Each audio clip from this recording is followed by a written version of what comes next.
Hello and welcome to the world's favourite paint-along nonsense in the background wargaming podcast. Well, that's what we're calling it anyway, with over 300 listeners for the last episode. Astonishing, really. And thanks also to everybody on Twitter who's been giving us some good feedback and some love in the last couple of weeks. Hopefully we don't disappoint you too much this week as lockdown starts to sort of ease in the UK and we have less time painting and a bit more time going out and actually playing games. So you'll be able to all hear about the real world as well as all the usual bunch of nonsense from the usual bunch of 7 nonsense-speaking people. So sit back, pin back your ears and look forward to this week's Madaxeman.com podcast. This means war.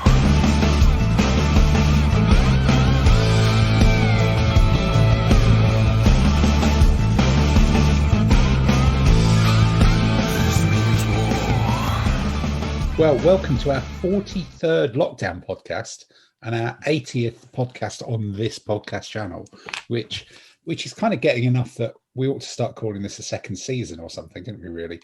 Otherwise, once it gets close to 100, that's just nonsense. But unsurprisingly, I am yet again joined by the gang of 7, all in their little windows. I think, Mr. Saunders, you're waving from an employed window, which is fantastic news as well. Strange, that's good. You look a lot more professional already. But we'll see. We'll see if the audio's picked up. And we've got a packed program tonight. But without further ado, I think the meat of the subject issue is always, as always, about painting, basing. What have you been up to this week? And I think let's start with in the kitchen bunker, Mr. Finkel. What's your last fortnight been on the world of painting? Very little, actually. I finished off the Paras and the Hanamags. I think I just needed basing. I've done most of the painting. And then most of my hobby time has actually been planning army lists or actually playing games, which is nice to report. That's pretty old school, isn't it? My God, you're not. Well, just yeah, but it was nice. away. I actually got to use some figures I painted up during lockdown. So it's like the painting that we've all done. It was kind of phase 1, and I was able to get onto phase 2 with at least one of my armies. Oh, brilliant! So almost no painting at all in the last fortnight, just a little bit finishing off. Yeah, okay. Very little. Yeah. All right. Well, Adam, what about you on the south coast? Have you managed to fit things in between? Because has it been too wet for the cricket season to interrupt? It's been outrageously wet. It's humid. The only reason why I'm here now today is because it was raining. It's just it's cricket's not happening, which means that sort of like painting has been a little bit, but again, it's like life's kind of happening as well. So my painting slowed down, but I'm carrying on with the Swiss. And when I did the Swiss, I know when I'm they're sort of coming together, and I've looked at pipe box. And even when I was doing it, I was doing too much armour, because the Swiss are really a bunch of peasants that sort of like gave a kicking to the nobles with sort of big choppers and pokey things, and some of them looted armour and stuff. But I've gone for that sort of like real solid look armour, just make them look tough and Swiss pipe blocky with the armour, which. It's good. Do you feel conflicted about that? Veering away from the historical. Well, probably not. No, why did I even ask? Yeah, but well, it's like we do toy soldiers, and everything we do sort of like cartoony. It's not a Hollywood version of history because we do something better than that. Well, because they've not made a film about Swiss pikemen yet. That's why. Well, they bloody well should do. But I mean, the other good thing about doing more metal than I probably should is, as I say, I'm painting in cantonal colours, like 2 point blocks, one from each different canton. Again, probably unrealistic, to be honest. So we're probably all wearing brown and covered in shit. But one thing I discovered about painting black undercoated figures, which I haven't done for a while, because as you all know, I've been painting sort of like doing the paint and slop over whatever colour, is one of the pipe blocks I'm doing as burn, because the flag's really cool because it's got a bear on. Which means the cantonal colours are red and yellow, and painting red and yellow over black. Oh, it's fun, isn't it? It's hard work, isn't it? Yeah, it is true. Getting a brightness to it, definitely. Well, it's just the yellow. I didn't want the yellow bright because let's face it, no one in medieval times had sort of bright. But just getting something. Just getting something that didn't have black showing through. Yeah. What I'm just going to suggest, undercoat the areas you're going to paint red and yellow with a brown. Well, what I did was for the red, Games Workshop sell what they call foundation paint, which is just like a really thick pigment paint. So I thought I'd give that a go. So I did the undercoat, the first layer in that, which wasn't ideal, but it was all right. It gave not bad coverage. And then I did a slightly brighter red over the top, which was good. And for the yellow, so one thing I started doing years ago, so if I've got paint yellow on black, is I always do the first bait coat in sand, Dunkelgelb, because I do like me a good bit of Dunkelgelb, and I sort of like go darker and I try and build the yellow up from there. And again, nothing is ideal with painting yellow on black, but that gives sort of like some sort of base, and then I had to do a couple of coats on top. So it's all taken me a lot longer than my sort of technique for Dacians and the Romans, because it's like black undercoat, putting on 3 layers, blah, blah, blah. And the other annoying thing is I'm doing 24 figures and only getting 2 bases out of it, which is a bit of a pain in the arse. I mean, there'll be 2 good-looking bases, so that'd be good, but it's like, it's a lot of painting just to get 2 bases out of it, but ho-hum. And they're slowly coming together, and I'll probably get them done in the next week or 2. Okay, that's a challenge then. Good. No, I must admit, when you're talking about the Dacians, that's been one of my painting projects in the last fortnight. So I've got 1 base of these, I can't believe they're not Thracians, which are the Victrix Peltast geezers with the Dacian cloaks and Dacian heads and the Victrix Peltasty shields. So there's a bit of LBMS kind of, 20 quid worth of shield transfers on that unit of 6. But maybe I've just gone too big on the cloaks, because with all 6 of them on cloaks, it looks like sort of that Batman scene from Only Fools and Horses, where they come out of the clouds, and they barely kind of fit on. But you haven't got the Reliant Robin on the base, though, have you? Well, possibly. No. That may be the other base. Maybe that's when bit of modern. You sort of texted me and said, how did you get them all on the base? And I said, I didn't find it too hard. I think that's it. I just gave them the odd cloak.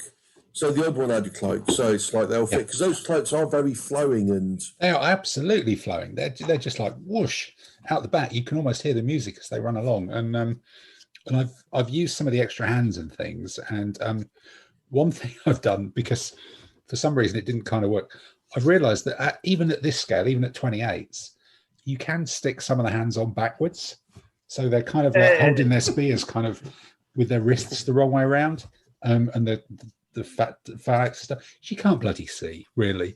And there's some people with very, very, there's a guy at the back with like a really odd arm thing going on there. That one with the Smurf hat, this one, there's something very strange about the way he's holding his Rumpia there. I think you can even see it in this. If the ball hit his hand, he'd definitely be a penalty. Like, whatever, but maybe it's just tricky. Maybe he almost dropped it or something like that and had to catch it in midair. So that's been one of the things. And then I've finally bitten the bullet and gone to start doing these crappy Egyptian, well, not crappy, great figures, these Egyptian spearmen from Zeiston, so that I can field a huge army of mediocre spearmen at some point, possibly even get them done in time for that competition that you're running, if they're allowed in there. I can't remember, just to allow myself to get beaten, and then I painted up. I think that sounds like a date range for that. Spear? Sorry? What army are you doing with a mediocre spear? I think there's one of the Egyptian Chiron is one of the it's not really Egyptian, Saitic Egyptian that gets that, and some Greeks. And then I kind of banged together a couple of the old Essex side chariot that I'd had undercoated for about 20 years, and posted them up. And it was kind of thinking, why have I got 4 of these sat in a drawer, undercoated and never used? And someone on Facebook pointed out it's because the DBM list for I can't remember which army, that many Persians, allowed 0 to 4 of them. So I must have bought 0 to 4 and then thought, can't be asked, or whatever. So the 2 that have still got surviving sides on them, they've got done this week. And then there's been a bit of nonsense with painting up the artillery wagon type things in 15mm and sticking some guns into the side of it. But I've still got to do the crew to go in it and work out how to do the horses. But the crew, so the guns are quite substantial and quite Napoleonic, possibly, because I appear to have quite a lot of Napoleonic guns excess kicking around for some reason. So, but you can't really see once you've kind of chopped the stuff off and they're all in there, and hopefully nobody will notice. So it's been pretty eclectic, as well as finishing off and getting varnish. But I had a varnish moment today, because Testors Dullcote is, by all accounts, actually gone for real this time. And I've been looking around to see what the alternative is, and it sounds like the alternative is Winsor & Newton Professional matte. And I posted it onto Twitter because I went out and bought some at the local art shop. They got some in, and I posted up and said, look, this is me finally admitting that I can no longer manage to source Testors Dullcote, and I'm moving to this. And I think it's been the most commented thing I've ever posted on Twitter. Like, Wargaming Twitter's gone, yeah, I'm all in on that. Yeah, it's great. I've been using it for 10 years. It's brilliant. You can use it outside. It's like, how were there all these people out there using something when every time I used to post or see anything about I told you about it. You didn't believe it. Possibly, yeah, but maybe I just ignored it. But it the answer to all questions used to be Testors Dullcote. But then suddenly there's this whole secret cadre of people who believe in another varnish and have been kind of keeping it secret. So I'm waiting for the weather to clear, a bit like you, Adam, and find something to varnish, and then find that it actually works because everybody says it does. But it's a big old can, a bit pricey, 15 quid, which is kind of, a bit pricey, but it's Wargamer's budget. Yeah, Wargamer's budget. It's got to be, it's got to work. So there's been a bit of buying stuff, and actually buying from a real shop, not buying online, which has been fun around this. This means war.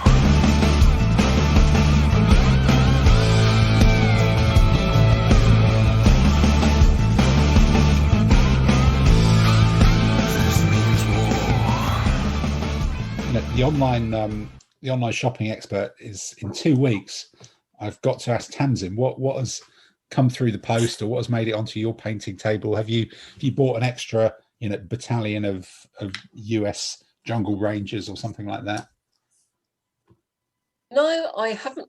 I have made purchases, but it's all been MDF bases. So, What, you mean you didn't get the Japanese paratroopers to go with your US ones?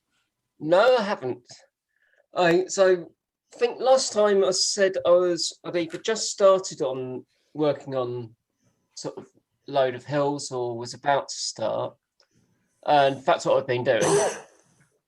So finished off sort of the wasteland, deserty wasteland hills. That took a bit of doing. Some initial dry brushing I went too far and they ended up bleached, so I had to go back and sort of re-dry brush with the orangey shade, get them to look to fit in with the rock formations I did last year. I think you might remember those. Rock formations are really good. Well, yeah, that's like we're on Mars, isn't it? Yeah. Oh, and there's green ones. Star Trek. It looks a bit like that beyond Galaxy 41. I'm glad to be back from there. Tranquility Base here.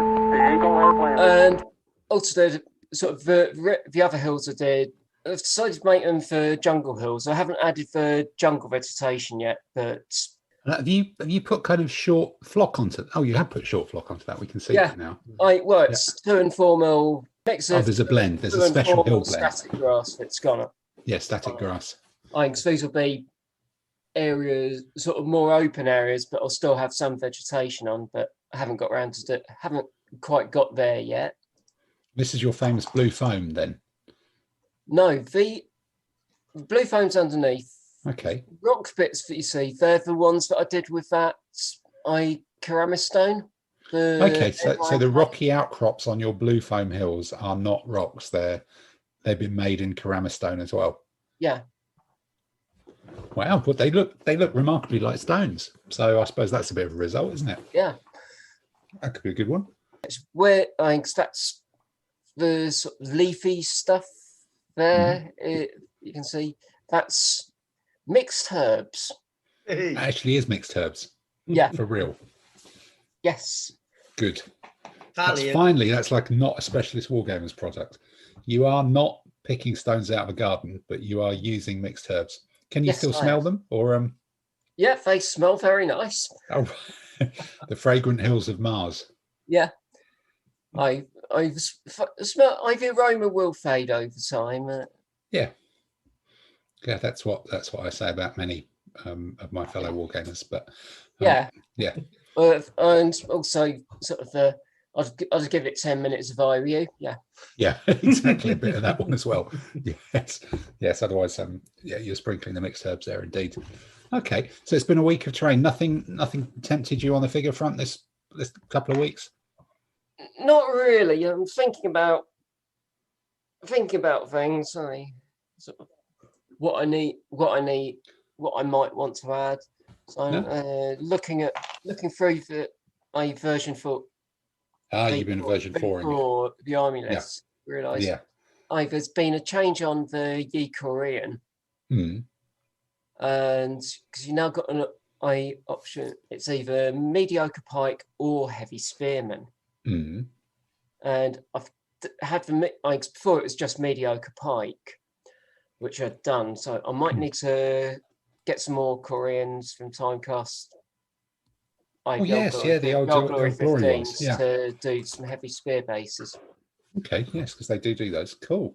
All right. Sounds a bit like the Scots, doesn't it? Really. When you got choice between the two things. Okay. Which Korean list is that? Yi Korean.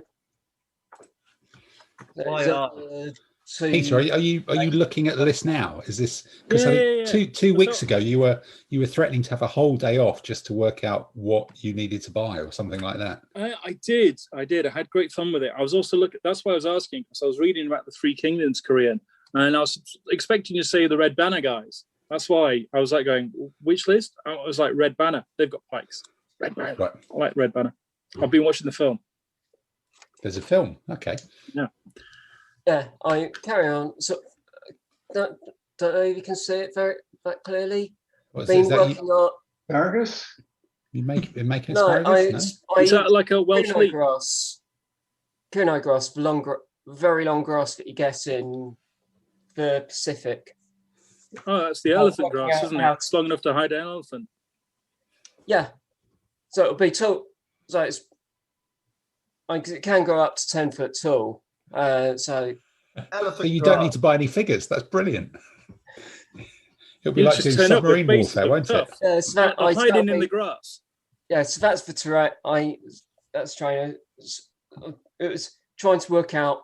So made lots of little bunches of bristles, and it was been working out the best way to get them onto bases.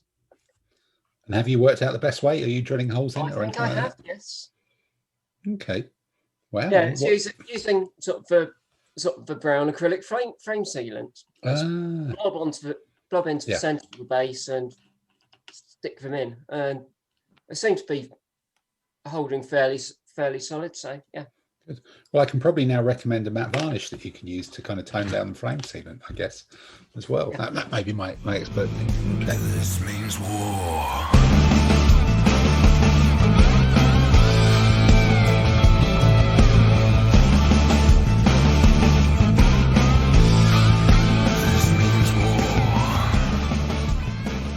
Well, look, Peter, I think we almost have you painted any nonsense in the last couple of weeks, or has it just been working out where you're going to throw your money? Bit of both, actually. I actually got a bit of painting of Arabs, and following a real life game experience with Dave, I've been sorting out my assassinates because I was like, all of a sudden they're very viable, and doing various things like that, and going, Koreans, who can I play with cataphracts? But I'll come back to that once we talk about games and where I'm finding my new elephant. But basically, I did a bit of painting in the Arabs. It's just fun using those contrast paints. I'm sorry, but I've just been in sort of mellow moments, chilling out, doing nice flowing robes, and it's just a chill out thing to paint. No stress. What daft arse color can I find next? Doing that, and then doing the research on some of the lists and going, ooh, that'd be fun. Those would be nice. And no, I don't fancy doing that because it's a lot of hard work. I saw someone asked a question on the club group this week about what are the best elephants for Arabs, and you were like within seconds we're going, here's 3 different options.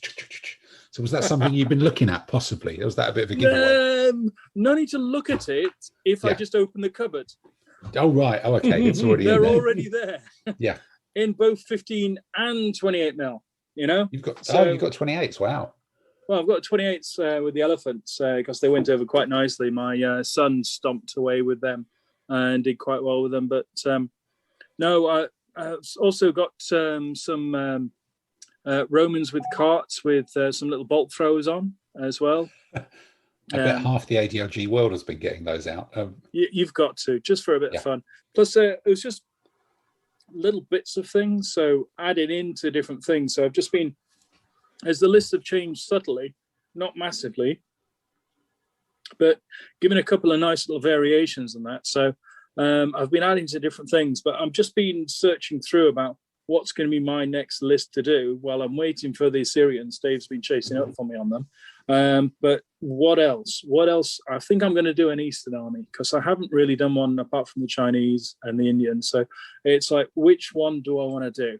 And it's trying to pick one out. So that's why my ears were pricking up when Tamsin was saying Koreans, because they've got some nice cataphracts. And I've just got to have a look at what I'm going to throw money at next. Peter, why wouldn't you do Burmese? Because I can almost do Burmese from what I've got already with the elephants and everything else. But Burmese elephants are different to other people's elephants, aren't they? Fundamentally, they're covered in little geezers. Well, yeah, but they come with different beers, you know. It's just for the new meta. I mean, I've done the elephant thing to death. I want to try a slightly different meta. Yep. And so that's the point. You wanted to do an Eastern army because you haven't really got one apart from the Chinese and the Indians. It's like saying, I want to do a classical army because I haven't really got one apart from the Greeks and the Romans. Exactly. You know? Exactly. You hit the nail on the head. I've only covered the basics. There's so much more to aim at. Well, apart from Mongols as well, but you wouldn't really cast them as Eastern. You know, they just went and took over the Chinese, and then you can flex into a bunch of other things. But I haven't really spread into some of the sort of weird and wonderful ones. So it's trying something a bit of an esoteric. So I don't think I'm going to go Tibetan, but, you know, I'm looking around a couple of things. I've come up with a fantastic Tibetan army list. I'll tell you about that later. Yeah, I'm looking forward to that. I was looking also at the samurai as well because they're fantastically colourful, and I was really put off painting them until Dave told me you either go black or red. So I'm like going, man, it's my new gold. You know, it's like I can win with this. New gold, you know, red. Few highlights, sweet. It's looking good. Plus, they have all face masks, so don't you have to paint the face, do you? Yeah. So you know that works definitely. That definitely works. Cool. Okay. So so that's been your summary of painting. So let's move around the thing. So Dave, I've been using Winsor & Newton as well. You've been using Winsor & Newton matte varnish to tone down the gold. No. To make it bling. Make it bling. All right. You I did actually find some cataphracts that use gold a lot. So that's in my Sassanets. Okay. All right.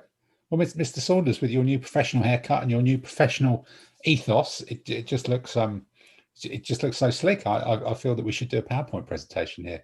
Have you managed to fit any painting in, or has it just been work and gaming for you? There's been no painting at all. None right. at all. We'll move on. Is there any you wish you'd done, or any you've dreamt about, imagined you'd done? I mean, I could bore you all with the Franks again, but no, they're still sitting on the table. I did do 2 light bases of light horse, but that was last podcast, I think. That was before the last one. Last week I was in preparation for starting work, so I just did nothing but drink and go to restaurants in preparation. Yeah, well, you know, it's. I guess. What, are you a restaurant critic? Is that your new job? Oh yes, definitely. Yes, that would be good. Right. Sorry, Dave. I'm starting to think that your Franks are some sort of like war game painting based philosophical concept. I mean, if a Frank doesn't get painted on a war games work table and there's no one there to see it, do they really count as based or something? It's just going on forever. I 100% agree. I would ask one question though. Are the YI Koreans Geordies? Are they Geordie dynasty? Do they have a Newcastle as a base?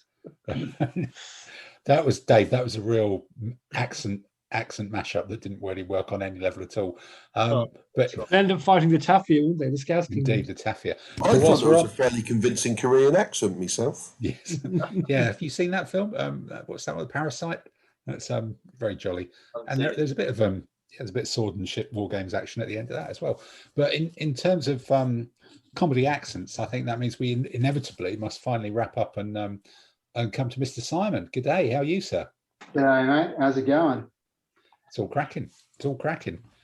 So I've managed to achieve a grand total of 4 bases of medieval knights. So I've got 2 dismounted badges. So the lead knight is in full gold armor, just in honor of Peter.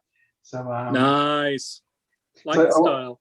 Because you know what it's like. You're looking through your boxes of random miniatures, and you find that you've got a box of Perry's medieval knights that's been unpainted. I was like, oh well, let's get them out. You think of what else do you need in the army? So I painted 2 of the knights gold to make them really obvious as being the elite knights. So you can look at them and go, the guy in the gold, that's Peter. He's reasonably elite, so he'll die first. So I've got the 4 base of foot knights, looking rather proper. And I've done one of them on a 60 mil square base, 1 or 2 of them. So you've got about 8 or 9 knights all on one base. So when you look at it, you can think, yeah, that's definitely heavy infantry. So looking forward to getting them on the table and rampaging around. Cool. All right. So did you have to actually make those, or were they pre-made and you not started painting them, or? They were partially made. Those Perry ones almost come partially made, don't they? They kind of, you start making them and then they lurk for a long time and then they just get finished off. Yeah, so it was, because I started looking through, like all of us, looking through the version 4 army lists, and so you get motivated going, I could probably do a few more foot knights, because you can never have enough of those. Then I need some medium spearmen. So you rummage through the box and you find that you've got 4 bases worth of medium spearmen lurking around that were completely disassembled. So during our beautiful weather the last few weeks, they've been based up, and haven't got as far as anything more than base coating. But it's always good to have more knights, I think. If I need more knights, I think I've got a box full and a half of 28 mil plastic knights. Well, I think the fact that we've kind of gone around and it's been chucking it down with rain for the last fortnight, and we've not really been able to do much else. Although we have, I suppose, eased lockdown, but nobody's managed to do much painting, probably does suggest that the old gaming piece has been occupying quite a lot of time. So maybe that's our next plan, to move on and talk about what gaming we've done this week. This means war.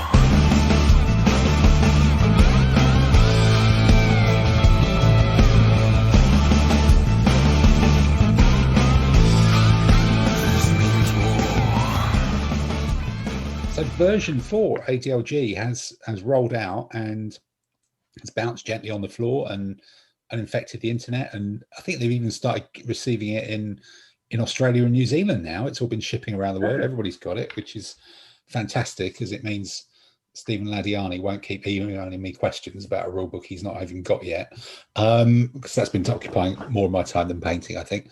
But I guess people have either been, round the table, round the screen, we've been squeezing in a few games and coming a bit of army list kind of working out. And 2 weeks ago, we just went through the list of changes, theoretically speaking, having seen it for the first time. But now, I guess most or many or all or some of us have got at least a game or 2 under our belts of version 4 to see how it's panning out. And I think maybe, Mr. Saunders, you were saying that you were the one who had some ums and ahs and you've been throwing yourself at it. What's from the games you've played? Don't take us through the Rimmer style dice by dice, please, God's sake. But just what's your kind of vibe? What's your feeling? What's your I'm surprised by that on actually having played some games rather than just done theory DLG? Well, I think the first thing to say is it's been so long since any of us actually played any games. It was a struggle just to remember how to play full stop, let alone version 4 or version 3 for that matter. Yeah. you were sitting there going, "Oh, what happens there?" And what do I do? How does that work? But no, I've played 7 games. Oh my God! Wow. Well, 2 against you. And I've only lost. Oh, sorry, I do remember that. Yeah, I shouldn't sound quite surprised, but the other 5, yeah. I've only lost 1 game, so I'm feeling very, very happy with version 4. It's just about the winning for you. That's all that counts. No, not at all. Not at all. At the risk of boring Adam, I will tell the story of how my integrated artillery beats Peter's light horse in combat. In combat? What? That you let Peter's light horse get round the back of your legion then and attack your integrated? They came straight up the middle because he left a great big hole. So I left my assault integrated artillery behind to cover the hole in my line, and they promptly beat some light horse. Right. Sorry, Adam. I had to do it. No. But no, of the rules, because you were umming and ahhing about, particularly about, I think, the light horse zocking things, and then also about cataphracts and whether they would become, a bit too pokey. How have those 2 things played out for you? I played Gordon's. The one game I've lost was Gordon's Picts, which was interesting. The mighty Picts. That's his army for York. 30 bases of the damn thing. Wow. And he had one group of 6 light horse, including mediocre light horse. I had no idea there was any such thing as mediocre light horse. Yeah. That army was interesting, very difficult for the Romans to deal with. I don't see any problems at all. I haven't faced many cataphracts. I've used cataphracts, only 2 penny packet things.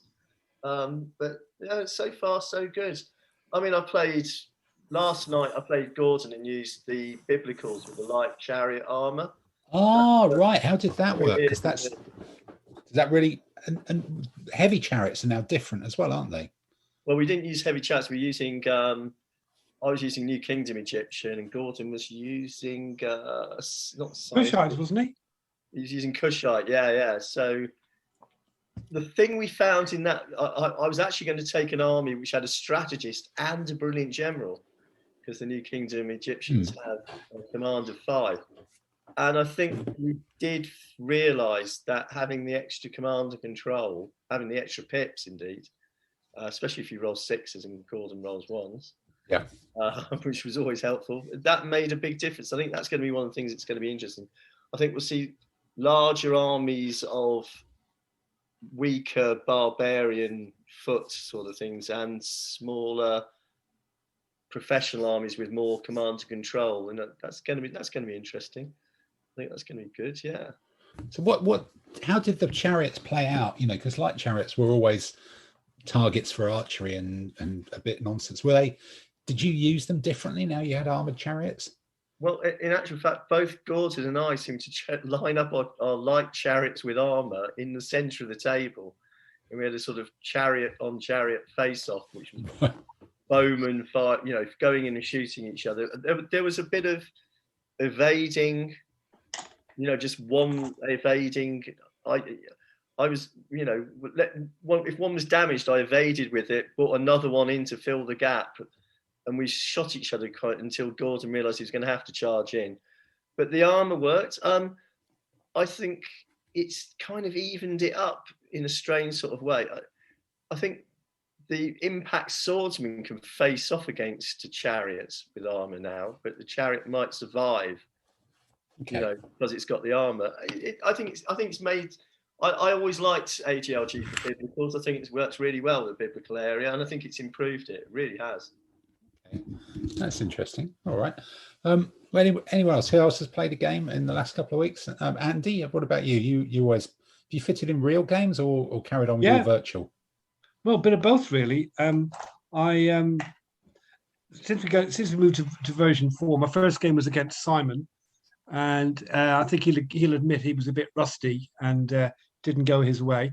But we were using medieval, and I tried some of these new sword longbow units, and I thought they work quite well, because you could shoot the enemy like with longbows, and that's always a good thing anyway, and then you could actually get stuck in with a reasonable chance of hurting them. So as long as you didn't go near enemy knights or stuff like that, you could pretty well take on most types of infantry after you've shot them up. So did you use more longbows than you would have done previously then in the army? I think I did, because I took the view that I could use them as medium swords and with shooting capability. They're kind of like janissaries with longbows, really. And, have a few longbow just to, keep enemy horsey people, under control. No, I was using ordnance French, so I had about four shooty things. I don't like having too many pure shooty things in an army, because that's an accident waiting to happen. I think I've seen a potential, 100 Years War or something list with 10 longbows in it, or 10 longbow swordsmen, and that's quite a lot of firepower for anybody to be chucking out, really.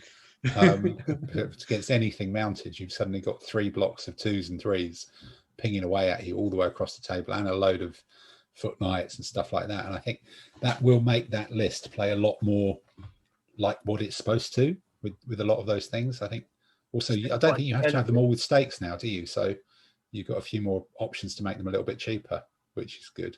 Yeah, well, you can take the longbow sword, you can just take pure longbow, which are now, I think, eight or 9 points. I can't remember which. Yeah.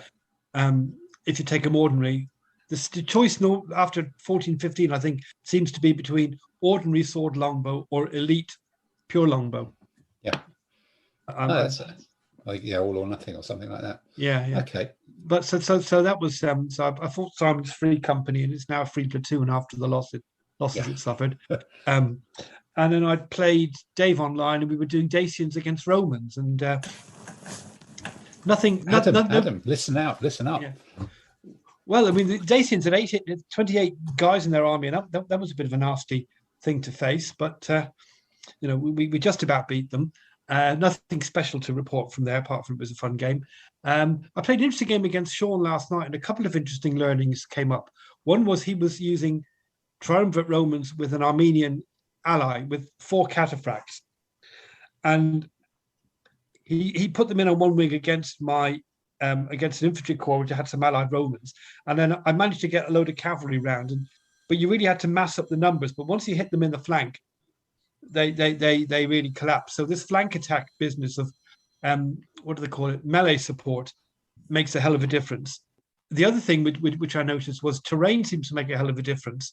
You're going to get a lot more terrain now in games, and I think you're going to need more medium infantry to be able to operate in it. And traditionally, I'd have taken 1 medium foot command to dominate a piece of terrain, but I think now you're going to need possibly to think about dealing with 2 bits of terrain with medium or light foot on the battlefield. So therefore, I think you're going to have fewer heavy knights and medium knights, and a more balanced army, which I think is probably good. So how do you see mounted armies as dealing with that then? Because you get some armies that are kind of like mounted. Is that going to be a real problem for them? I suppose a question of the initiative. I mean, mounted armies are good. And also, I mean, if you're fighting the Mongols, it's almost certainly going to be out in the steppes. You're not going to have that many bits of terrain anyway. And you probably have a brilliant, or if you're in the Mongols, you take 2 bits of terrain, one of which is a road, and you take the smallest field you can, and then you just try and shift the other bits out to the corners. But if you want to fight in plain and want to try and clog the table up, you've got a reasonable chance of doing that a bit better now, because fewer bits of terrain are going to be cancelled because of where they're put. The 2 things are, number one, if you've got 3 bits of terrain and more in one half of the board than the other, the next bit's going to go in the more open area. And secondly, you get 1 chance to re-roll a piece which would otherwise be removed because there's no room for it. So I think both of those things together mean there's inherently going to be more terrain in most battles, and that's going to make terrain troops more relevant. Yeah, I think in the game, Dave, me and you played a couple of weeks ago, we missed both of those rules, didn't we? I think that cost probably 2 bits of terrain somewhere in decent parts of the table, which made it a lot challenging. But I played a game against Richard after that, and it did really help push terrain into the middle of the table, which was great from the Thracian army I was using at the time. So there was just a lot more stuff where the rough terrain troops could operate, and that pushed their heavy infantry quite into one particular part of the table, which just made it a very, very different game, or a much more viable game for the medium swordsman types. Yeah, I was using Thracians last night. I had 24 units in my army. Wow. That went quite well. Yeah. There's a lot more terrain in the steppe, isn't there? There's now 3 brush. There's a river in the steppe. Yeah, you played the game in the steppe terrain yet? The number of stuff you can put on the hills, though. Yeah, that's right. You can only have 1 brush. You can only have 1 gentle hill with brush on it. Okay. But has anyone played a game in steppe so far? Not yet, no. Loads to do. Okay. Yes, loads to do. Loads of things to try. This means war.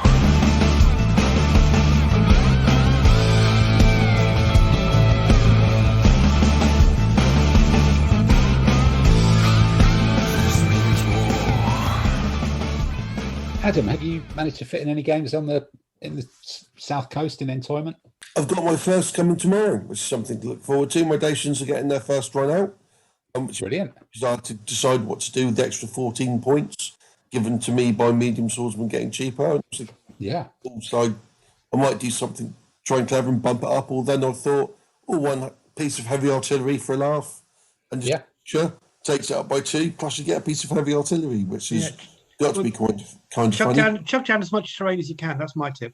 Oh, yeah, no, that's good. It's forests or mountains. Because funnily enough, I'm going to have quite a high initiative as well, because taking 2 light horse, going to have a strategist.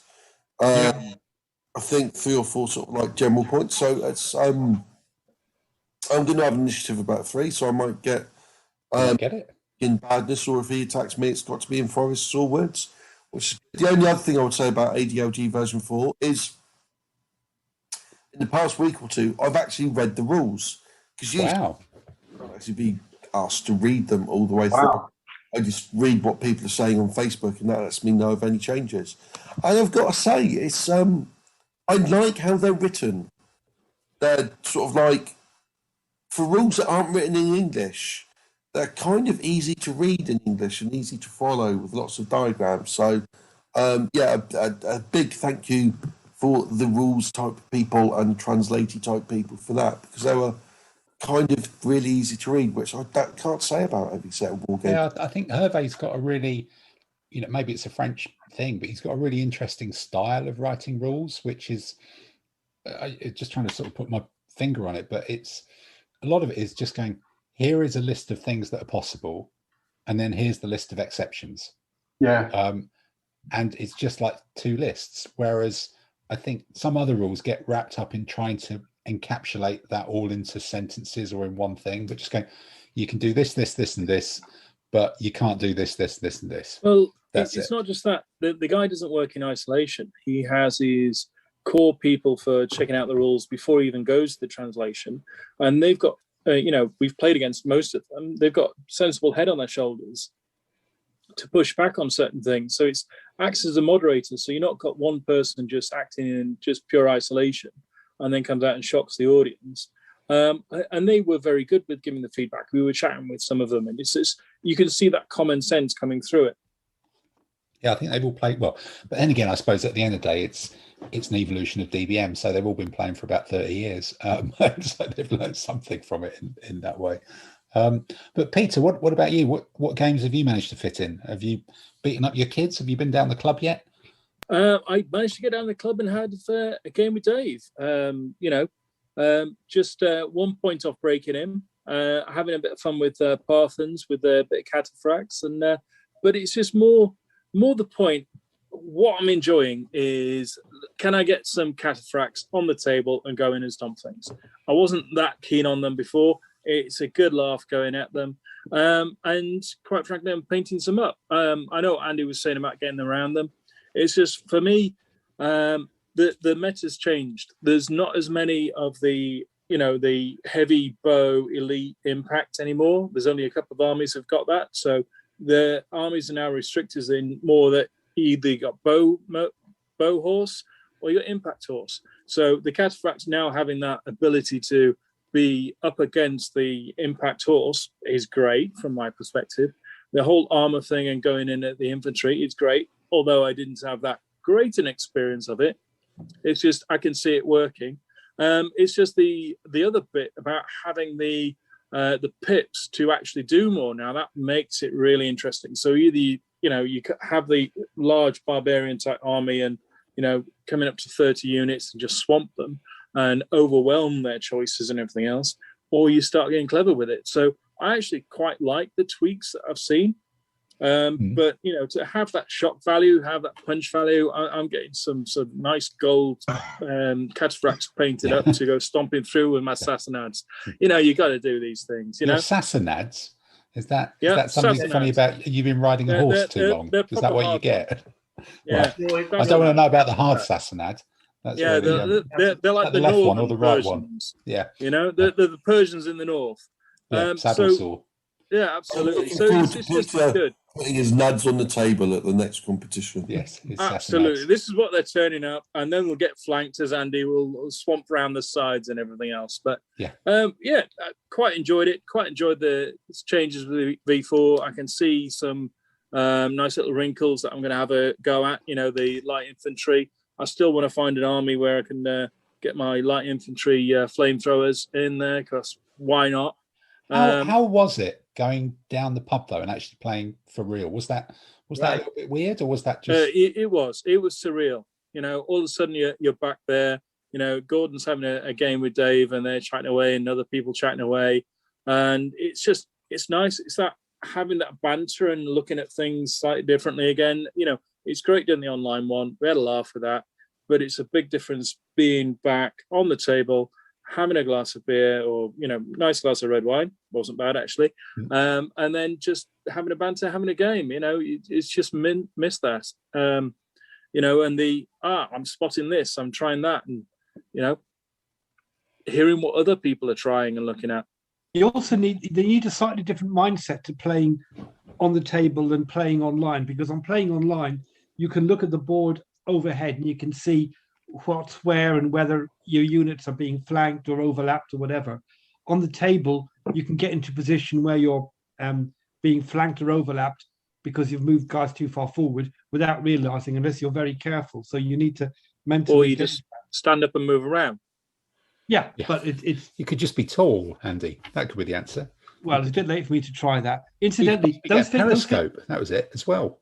Well, that's it. Those figures that you delivered around to me a few weeks ago, they're definitely Clive's, because the first time my medium spear went into melee, they rolled a 1 and the opponents rolled a 6. Oh, well, okay. Yes, they've still got the spirit of Clive down there. Okay. Yeah.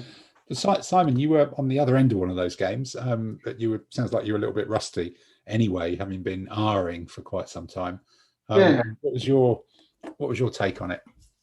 So the first game against Danny was a spectacular example of how not to play.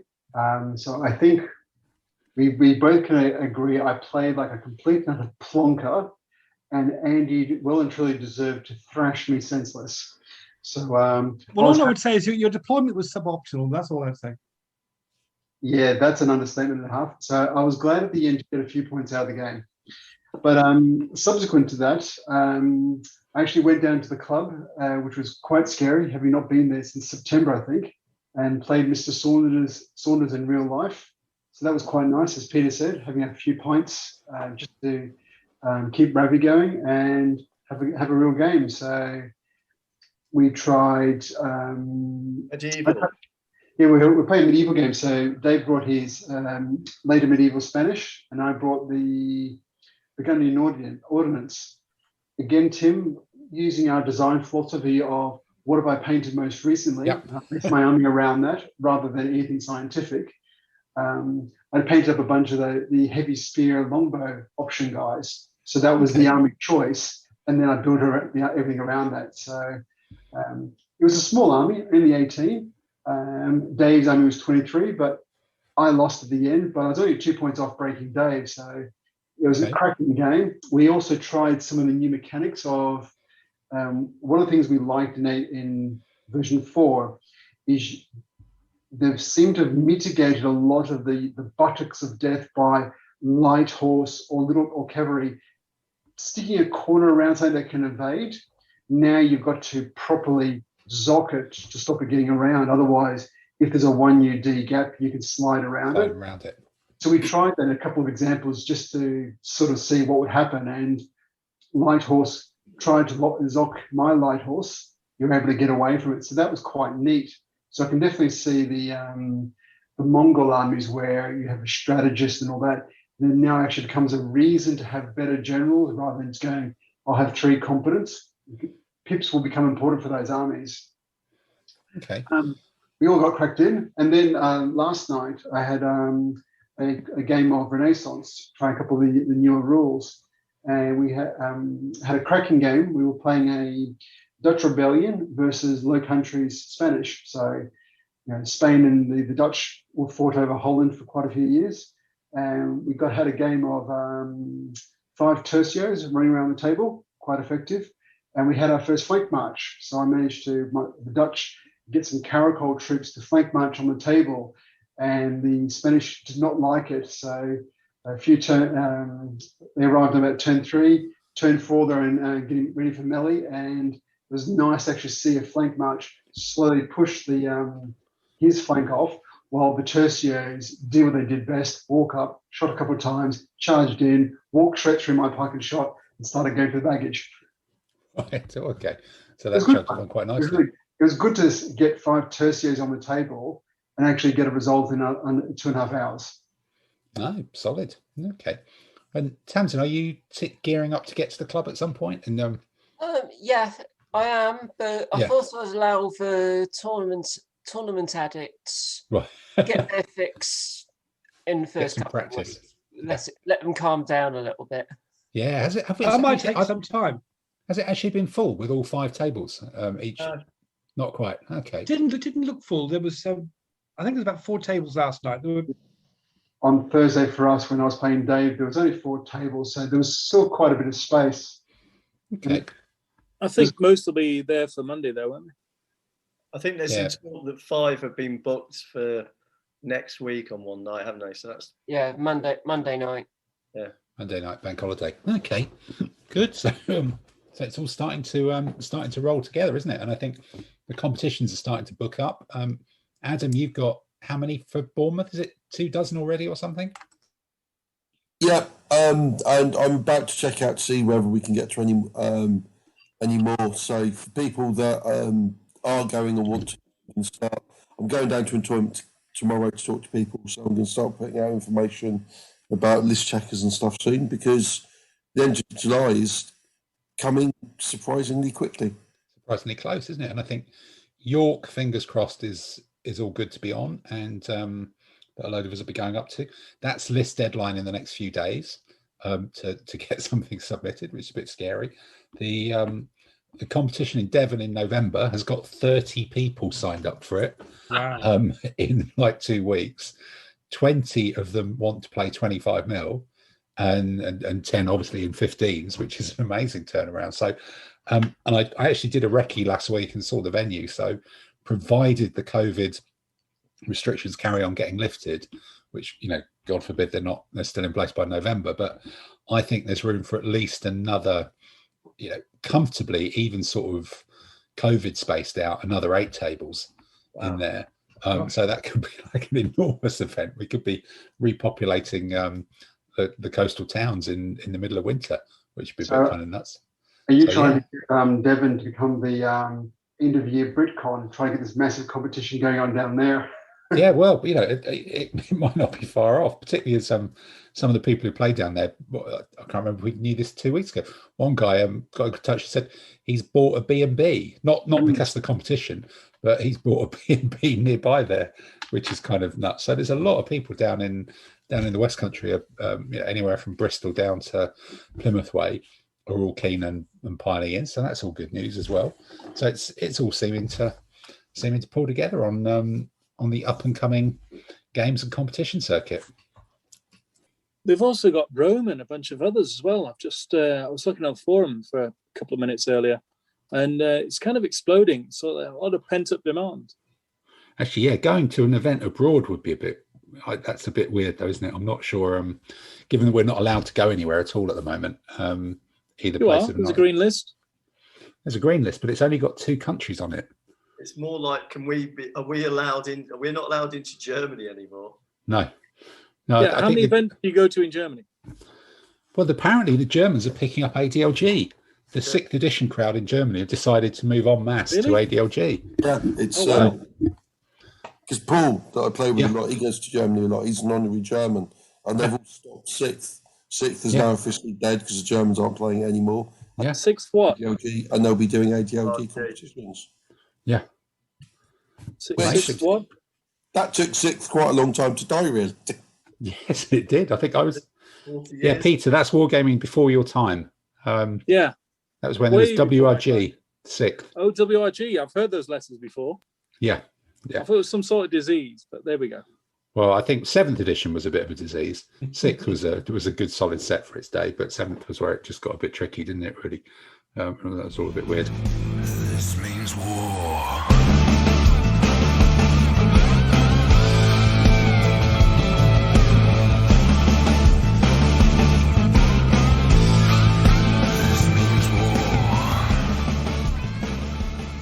Oh, yeah, the cataphract list. So with Tibetans, you can do a list with 3, I think it's 2 competent generals, an embedded ordinary, 16 cataphracts, 4 of which are elite, and a fortified camp. What's the not to love with that? What's not to love? That's all with the Dave Roddick. Mountains. There is one thing not to love. If you're doing a Tibetan army and you can't have magical exorcists in it, Yeah. then it's not worth doing. Well, I suppose if you embed a couple more of the generals, you could fit in the exorcists as well, or swap them for the camp. But just Going to say that the 16 Brits can cataphracts. have a sacred camp, can't they, with the druids and stuff? Yetis. With the Yetis, yeah, probably not the Druids. I You're think going to that's have a different Yeti mountain. camp. Tibetans with a Yeti camp. You got to try it. Yeah, that army you're saying with the 16 cataphracts, Dave Roddick, who is well known in the Fog AM circuit, he quite a few competitions was running a all medium knight army. So he did an uber full badger of the entire table of medium knights, and then I think there's like a light horse and a light foot. So it was a very simple army, quite effective, because he either won very big or he was at the pub in half an hour. Well, the table is 30. The table's 30 bases wide. There's 4 in each flank, so that makes it 22. And if you're covering 16 of it with cataphracts, you get a bit of impassable. You get a waterway down. You're going right. There it is. Just hoover them up. What Just could possibly go wrong? Go at it. Other than elephants or pikemen or any of those other things. Well, it's like you don't worry about pikemen anymore. I still worry about pikemen. I can lose them against anything. Yeah. Yeah, but you'd still be too. Cataphracts would still be 2 down against pikemen in the first round, wouldn't they? Yeah. Yeah, I think so. So that really wouldn't work. So they might still struggle. Unless the pipe charge them, and then they. Well, maybe I'll give it a try. But now I've given my secret away. Possibly that will be. But that's like 2 games in an evening, isn't it? That either works or it doesn't, and then I'll turn up with a proper army afterwards. But at least it won't take much space in the tin, which could be a bit of a win. Be a fast game. Be a very fast game. Are you taking Thracians to York, Tim? I am. Yeah, I've given it a go quite a few times now. I've played 3 games with it. No, 2 games with it. Won 1, lost 1, and keep tweaking the list each time. So I think it's an interesting list. Which version of the Thracian army are you using? Well, I don't want to say, Andy, because there'll be all sorts of people listening trying to gain an advantage. What you mean? People listen to this? Allegedly so. We've got nearly 300 listens from the last one, which is astonishing. Well, I'm using the list that I beat. Yeah, well, no, a different list. It's going to get amended from that one. It's going to get amended and changed. Right. And he's learned how to move the terrain around properly. Yes, now. I've learned how to put the terrain and keep the terrain on table. That should make quite a big difference. Always makes a difference. Yeah, it's just trying to understand with this new rule set about what's going to be the punch through group. The bit that's going to sort of like exploit as opposed to just doing the whole move around and do the flanks and try and do a breakthrough. It's like what's going to be the unit that's going to be punched through. Moving around flanks is going to be more difficult now that light cavalry have got the Zoc. Unless you run over the light cavalry, and then they become casualties, and then you're even a bit closer to beating the enemy. So, but while you're chasing them off, you can't be hitting other people in the flank if they put themselves in the right position. Yeah, a lot of different things going on. That's what Yetis are for. Yeah. This means war.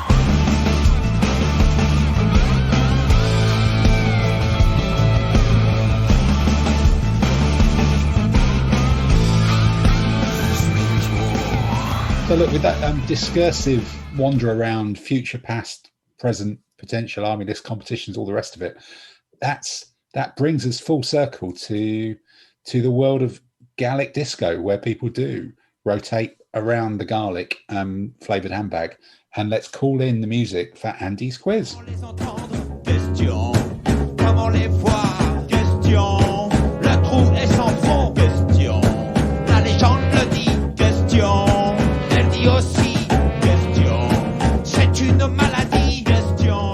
Oh, Monsieur Le Finkel. Now we're on this 2-week hiatus. It's very, very difficult to remember what the questions were last time.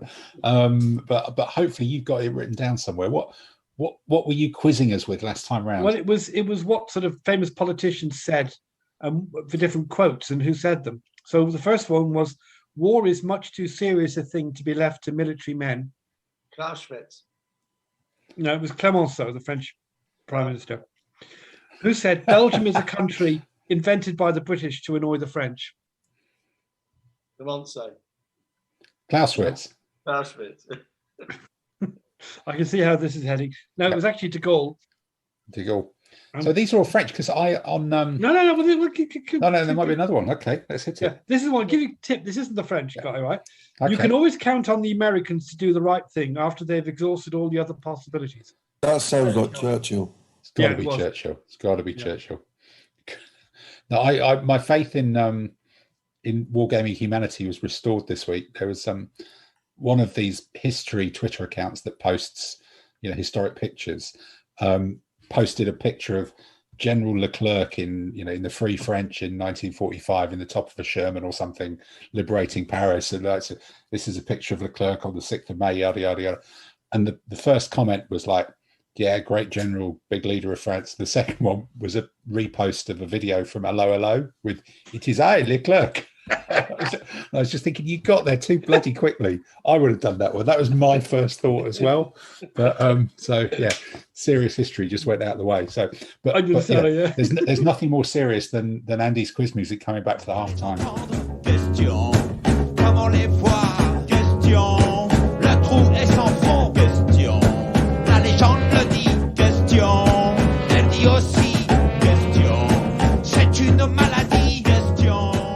So Andy, what are you gifting was with this fortnight then?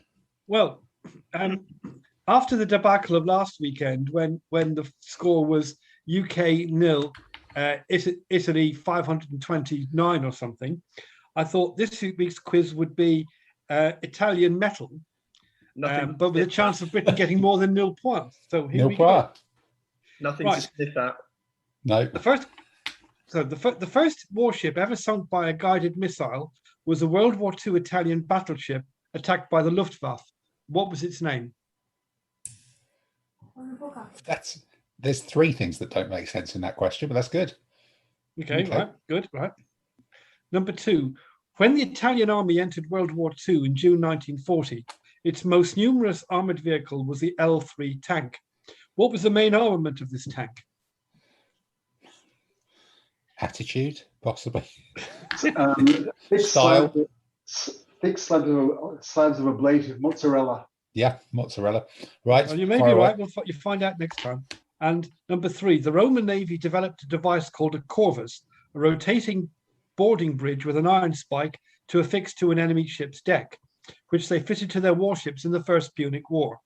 Notwithstanding its effectiveness, what caused the Romans to scrap the use of the corvus? Okay. Who knows? All right. Okay. Well, look, that's 3 Italian metal themed questions. So, the only thing we know that is better than Italian metal is Gallic techno.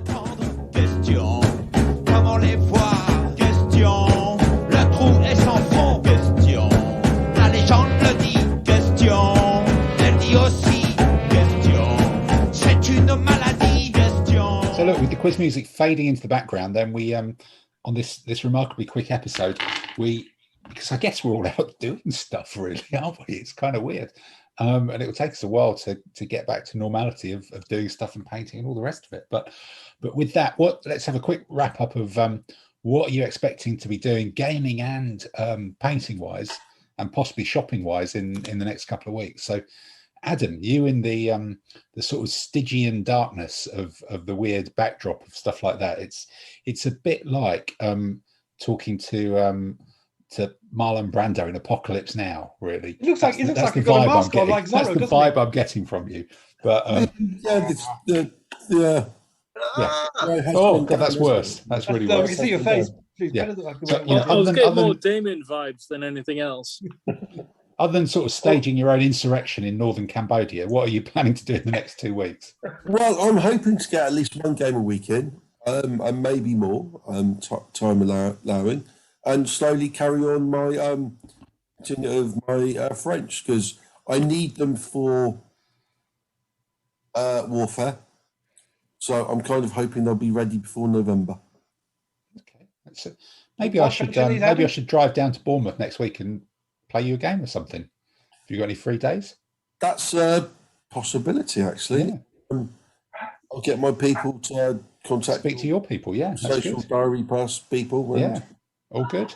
Okay. Wow, that could be weird. All right. Okay, Mr. Saunders, in between your bouts of working, is there going to be any painting done? Is there anything on the table, or are you diving into lists, or are you just playing until you work out what you want? I've still got the festering Franks. I've decided to call them. No, I'm playing Richard on Thursday night. That'll be tough, interesting game. That's a York practice, and that will be the final practice before getting the list in for York for the Romans. And then I think Mike Bennett's invited me to his house in Rotherhithe. Going to the posh place. Bennett Towers. Wow. Yeah, I think he's realised he needs to play somebody better than him. Right. Yeah, but in the meantime, he's invited you to his house. Yes, indeed. I'll come home with my tail between my yes, so to speak. Mr. Finkel, what about you? What's on your agenda for the next 2 weeks? Playing Dave on tomorrow night, the computer games against Dave in the States. Then I'm playing the other Dave of this parish, who's now back into the light, on not next week but the week after. The practice for York. So I'll give my Thracians, we'll give his Romans some exercise, and we'll see how that works. Oh, I thought he was using Parthians or something. No, me. Oh, the other Dave, that Dave. Yes. Dave, not different Dave. Different Dave. We're too many Dave. We're Dave. Day after my second jab, so I might be a bit weirded out. Yeah, no, mine's on Thursday. How can we tell? Yes, how can we tell? Right. Tamsin, what about you? What is there? Are you going to finish off the terrain? Get onto figures? I think it's going to be terrain for the next few weeks. Right. Okay. Thanks. So that's bad news for your condiments cupboard.